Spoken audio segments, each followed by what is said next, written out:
Wait, size,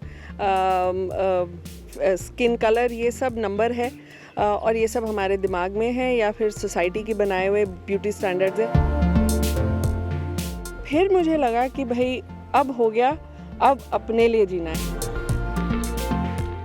मुझे I think अपनी family से ही बहुत ज़्यादा प्रॉब्लम शुरू हो गई कि मोटी हो गई है, तो ऐसा बन गया माहौल कि अगर मोटे हो तो प्यार के लायक नहीं हो।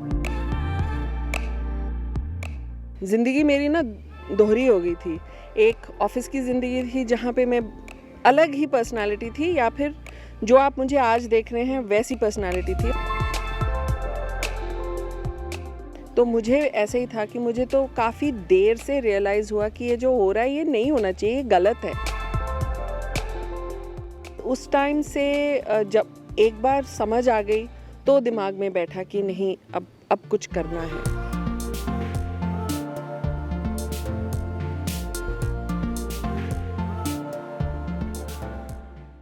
ਸਤਿ ਸ਼੍ਰੀ ਅਕਾਲ, ਤੁਸੀਂ ਵੇਖ ਰਹੇ ਹੋ ਦੈਨਿਕ ਸਵੇਰਾ ਟੀਵੀ। ਮੈਂ ਹਾਂ ਨੀਰੂ ਬਿਜਲਵਾਨ।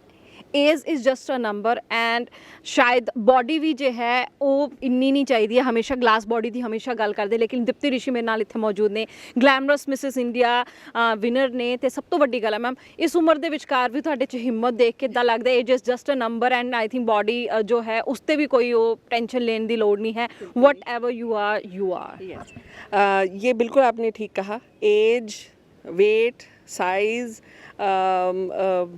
स्किन कलर, ये सब नंबर है और ये सब हमारे दिमाग में है या फिर सोसाइटी के बनाए हुए ब्यूटी स्टैंडर्ड्स है। ऐसा कुछ भी नहीं है। अगर अंदर में अपने लिए कॉन्फिडेंस है, अपने लिए खुद के लिए प्यार है, I think that's what is needed. ਅੱਛਾ, ਇੰਨਾ ਚਿਰ ਕਿਉਂ ਲੱਗ ਗਿਆ? ਕਿਉਂਕਿ ਤੁਸੀਂ ਕਿਹਾ ਤੁਸੀਂ ਪਹਿਲੇ ਵੀ ਸ਼ਾਇਦ ਫੈਮਿਨਾ ਮਿਸ ਇੰਡੀਆ ਲਈ ਜਾਣਾ ਚਾਹੁੰਦੇ ਸੀ, ਮੈਰਿਜ ਹੋ ਗਈ, ਉਸ ਤੋਂ ਬਾਅਦ ਤੁਸੀਂ ਬਹੁਤ ਲੇਟ, ਪਰ ਏਜ ਡਿਸੀਜ਼ਨ ਆਇਆ ਕਿਵੇਂ ਆਇਆ ਅੰਦਰ ਤੋਂ ਕਿ ਨਹੀਂ ਯਾਰ ਹੁਣ ਵਾਪਸ ਮੁੜ ਉਹ ਜੇ ਸੁਪਨਾ सजाया ਸੀ ਉਹ पूरा करना है? तो मैं जब अपने बारे में बात करती हूँ तो दो चीज़ें हैं। एक तो मैं अपनी फेवरेट हूँ, ये मेरा फेवरेट लाइन है। दूसरी चीज़ है कि मैं ना मेरे को लगता है कि 2 बार जन्मी हूँ। एक बार तो जैसे सभी आते हैं इस दुनिया में, वो थोड़ी लाइफ मैंने अपने हाथों से ही शायद ख़राब कर ली। तो बट गॉड ने मेरे को दूसरी चांस दी है और वो थोड़ा सा लेट आया।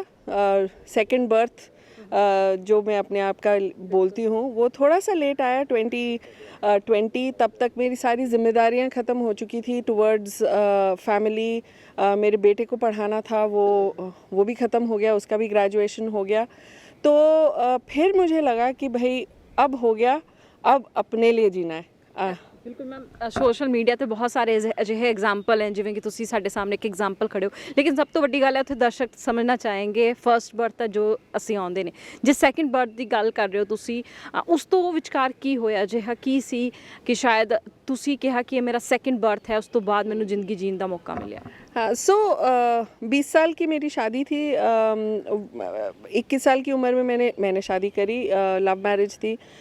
पर वो कुछ उस तरीके से नहीं गई जैसे मैं चाहती थी या फिर हर लड़की चाहती है। मेरे बेटे की बर्थ के बाद मेरा वेट बहुत बढ़ गया और मुझे आई थिंक अपनी फैमिली से ही बहुत ज़्यादा प्रॉब्लम शुरू हो गई कि मोटी हो गई है। तो ऐसा बन गया माहौल कि अगर मोटे हो तो प्यार के लायक नहीं हो। एंड वही हो गया। Marriage was abusive emotionally. तो कॉन्स्टेंटली अगर कोई आपको बोलते रहे कि ये आपको खाना चाहिए क्या, ये आपको पहनना चाहिए क्या, ये आप किस तरीके के कपड़े पहन के ਵਿਚਕਾਰ ਹੀ ਬੁਲੀ ਹੋਣ ਸ਼ੁਰੂ ਹੋ ਗਏ ਤੁਸੀਂ? हाँ, सो बॉडी शेमिंग घर से ही अगर शुरू हो तो खुद का कॉन्फिडेंस भी बहुत लो हो जाता है। तो मैंने टाइम स्पेंड किया अपना करियर बनाने में उस समय और उसमें काफ़ी सारा टाइम बिताया मैंने और अपने लिए एक नाम कमाया उस फील्ड में, करियर में। और ज़िंदगी मेरी ना दोहरी हो गई थी। एक ऑफिस की ज़िंदगी थी जहाँ पे मैं अलग ही पर्सनालिटी थी, या फिर जो आप मुझे आज देख रहे हैं वैसी पर्सनालिटी थी, और एक घर में पर्सनालिटी थी जो चुपचाप हमेशा दूसरों की बात सुनना, ज़्यादा अपना कुछ नहीं कहना, कुछ नहीं करना, वो थी। अब वो दोहरी ज़िंदगी ज़्यादा तो नहीं जी जाती है। तो जब एक बार मेरे बेटे का स्कूल ख़त्म हो गया और मुझे ये कन्विंस्ड में थी कि मेरा बेटा मुझसे कोई नहीं छीनेगा, तो तब मैंने स्टेप लिया। थोड़ा लेट हो ਗਿਆ। ਔਰਤਾਂ ਦੀ ਕਹਾਣੀ ਹਮੇਸ਼ਾ ਬੱਚੇ ਪਤੀ ਮਾਂ ਪਿਓ ਸੱਸ ਸਸੁਰ ਦੇ ਇਹਦੇ ਆਲੇ ਦੁਆਲੇ ਬਹੁਤ ਘੁੰਮਦੀ ਹੈਗੀ ਹੈ। ਉਹਨਾਂ ਦੀ ਜ਼ਿੰਮੇਵਾਰੀਆਂ ਬਹੁਤ ਹੁੰਦੀਆਂ। ਤੁਸੀਂ ਆਪਣੀ ਜ਼ਿੰਮੇਵਾਰੀ ਨਿਭਾਈ, ਉਸ ਤੋਂ ਬਾਅਦ ਤੁਸੀਂ ਡਿਸੀਜਨ ਲਿੱਤਾ ਕਿ ਨਹੀਂ ਯਾਰ ਕੁਝ ਕਰਨਾ ਹੈਗਾ, ਕੁਝ ਕਰਕੇ ਦਿਖਾਉਣਾ ਹੈਗਾ।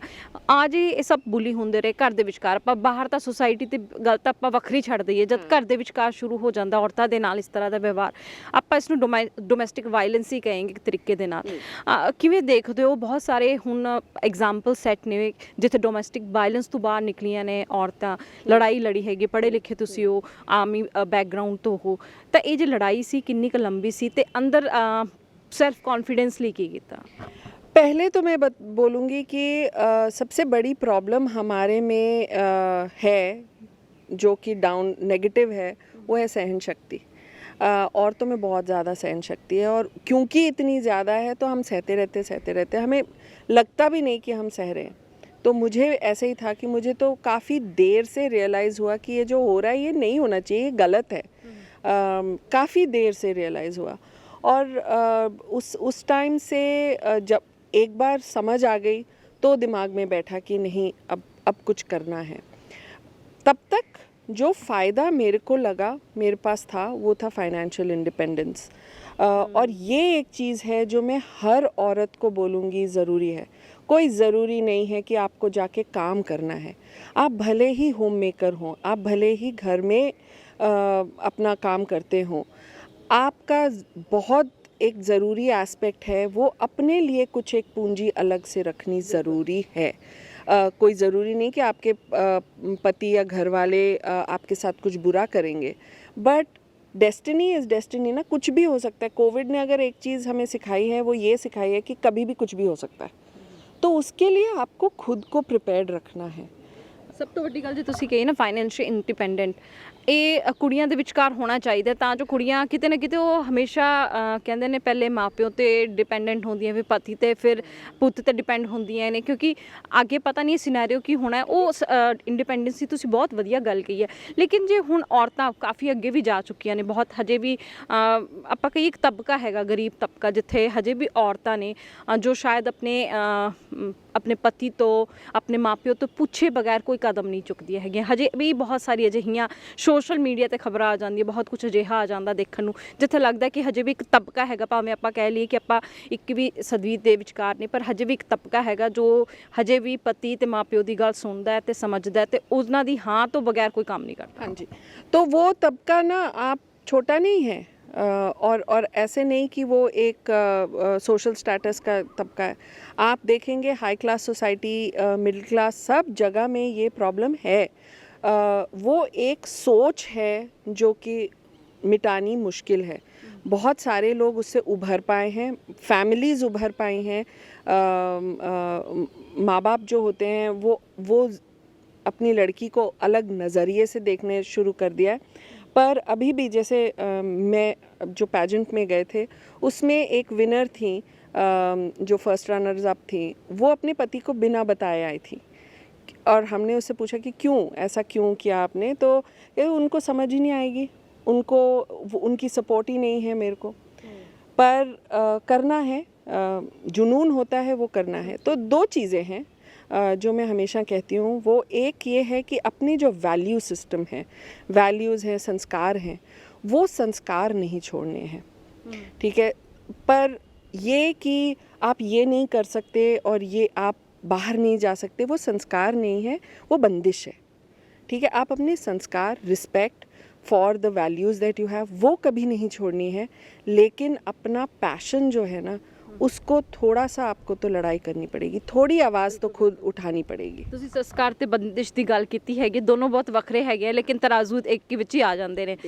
ਸਭ ਤੋਂ ਇੱਕ ਹੋਰ ਗੱਲ ਅੱਗੇ ਆਪਾਂ ਕਰਦੇ ਨੇ, ਆਪਾਂ ਪਲੱਸ ਸਾਈਜ਼ ਦੀ ਗੱਲ ਕਰਦੇ ਨੇ। ਇੱਕ ਹਮੇਸ਼ਾ ਹੀ ਥਾਟ ਪ੍ਰੋਸੈਸ ਰਿਹਾ ਗਲਾਸ ਟਾਈਪ ਹੈ ਨਾ 8 ਦਾ ਨੰਬਰ ਦਾ ਫਿਗਰ ਹੋਣਾ ਚਾਹੀਏ ਕੁੜੀਆਂ ਵਿਚਕਾਰ ਹਮੇਸ਼ਾ, ਭਾਵੇਂ ਉਹ ਕਿਸੇ ਵੀ ਜਾਏ। ਲੇਕਿਨ ਹੁਣ ਕਲਚਰ ਥੋੜਾ ਡਿਫਰੈਂਟ ਹੋ ਗਿਆ, ਕੁਝ ਸਮਾਂ ਦੇ ਵਿਚਕਾਰ ਪਲੱਸ ਸਾਈਜ਼ ਮਾਡਲਸ ਵੀ ਆਉਣ ਲੱਗੇ, ਕੱਪੜੇ ਵੀ ਆਉਣ ਲੱਗ ਪਏ। ਨਹੀਂ ਤਾਂ ਸਭ ਤੋਂ ਜ਼ਿਆਦਾ ਦਿੱਕਤ ਆਉਂਦੀ ਸੀ ਕੱਪੜੇ ਨਹੀਂ ਹੁੰਦੇ ਸੀ, ਕਿ ਕੱਪੜੇ ਆਪ ਸਿਆਣੇ ਪੈਂਦੇ ਸੀ। ਹੁਣ ਤਾਂ ਕੰਪਨੀਆਂ ਨੇ ਵੀ प्लस साइज जो है एफर्मेशन दे देती है। करेक्ट। तो अब तो काफ़ी चेंज आ गया है। कुछ साल पहले तक एक इंसिडेंट बताऊंगी। मेरा बेटा जब कॉलेज में था तो उनका कोई एक स्पोर्ट्स का ब्रांड आया था उनके कॉलेज में कोई असाइनमेंट देने की, आप नए बिजनेस आइडियाज़ लेके आइए। तो मैंने उसको बोला था कि देखो ज़्यादातर जो स्पोर्ट्स के ब्रांड्स हैं उसमें प्लस साइज़ के लिए कुछ होता ही नहीं। आप एक तरफ कहते हो कि फ़िटनेस करो, जाओ जिम जाओ, पतले हो, उसके लिए कपड़े कहाँ से लाएं? वो तो है नहीं। तो मैंने उसको बोला था कि आप ये वाला बिजनेस आइडिया दो कि प्लस साइज़ का भी स्पोर्ट्स वेयर होना चाहिए। उसका खुद का ही से कि मम्मा जो आप सोच रहे हो वो बिल्कुल ठीक है, पर ये ब्रांड मानेगा नहीं। तो व्हाट आई एम इंसिडेंट में इसलिए बता रही हूँ कि जो माइंडसेट है लोगों का कि अगर कपड़े बनाने हैं तो इस तरीके के बनाने हैं, फेयर स्किन के लिए बनाने हैं, इस तरीके के बाल होने चाहिए, उनके लिए प्रोडक्ट्स बनाने हैं। पर अब बहुत सारा चेंज आ चुका है। डिज़ाइनर्स आप हर एक फैशन शो में देखेंगे कि एक सेक्शन प्लस साइज़ के लिए ज़रूर होता है। तो आई एम ग्लैड कि लोग अब ये रियलाइज़ कर रहे हैं कि ब्यूटी सिर्फ एक 24 इंच की वेस्ट नहीं होती, बहुत और है एक्सप्लोर करने के लिए। ਜੀ ਇਸ ਦੇ ਉੱਪਰ ਸਭ ਤੋਂ ਵੱਡੀ ਗੱਲ ਆ ਜਾਂਦੀ ਹੈ ਟ੍ਰੋਲਿੰਗ ਦੀ, ਕਿਉਂਕਿ ਮਿਸ ਯੂਨੀਵਰਸ ਹਰਨਾਜ਼ ਕੌਰ ਜੀ ਹੈ, ਉਹ ਵੀ ਇਸ ਟ੍ਰੋਲਿੰਗ ਦਾ ਸ਼ਿਕਾਰ ਹੋਈ। ਭਾਵੇਂ ਆਪਾਂ ਜੋ ਮਰਜ਼ੀ ਕਹਿ ਲਈਏ, ਉਹਨਾਂ ਦੀ ਸਰੀਰਕ ਕੋਈ ਦੋਸ਼ ਸੀਗਾ, ਬਿਮਾਰੀ ਲੱਗ ਗਈ ਉਹਨਾਂ ਨੂੰ, ਲੇਕਿਨ ਉਸ ਤੋਂ ਬਾਵਜੂਦ ਉਹ ਟ੍ਰੋਲ ਹੁੰਦੀਆਂ। ਕਿਵੇਂ ਦੇਖਦੇ ਹੋ ਇਹ ਜੋ ਟ੍ਰੋਲਰਸ ਦੀ ਇੱਕ सोसाइटी हैगी है सोशल मीडिया ਤੇ ट्रोलिंग पुलिस जी हैगी है, इस ਦੇ ਉੱਤੇ ਕੀ ਕਹਿਣਾ ਚਾਹੋਗੇ? वो तो कभी ख़त्म नहीं होएगी, कभी ख़त्म नहीं होएगी। एंड हरनाज संधू को तो मैं हैट्स ऑफ बोलती हूँ। उन्होंने जिस तरीके से अपना वेट गेन एंड उसके बाद वेट लॉस भी जो हुआ है उनका, जिस तरीके से उसको हैंडल किया है और ट्रोलर्स को हैंडल किया है, वो I think deserves respect. But coming back to trollers मेरे हिसाब से वो होते हैं जिनका कोई ज़िंदगी में काम नहीं होता, उनको समझ नहीं आ रही कि लाइफ कहाँ जा रही है और दुनिया कहाँ जा रही है। सो कुछ तो लोग कहेंगे, लोगों का काम है कहना भूल जाओ, बिंदास रहो।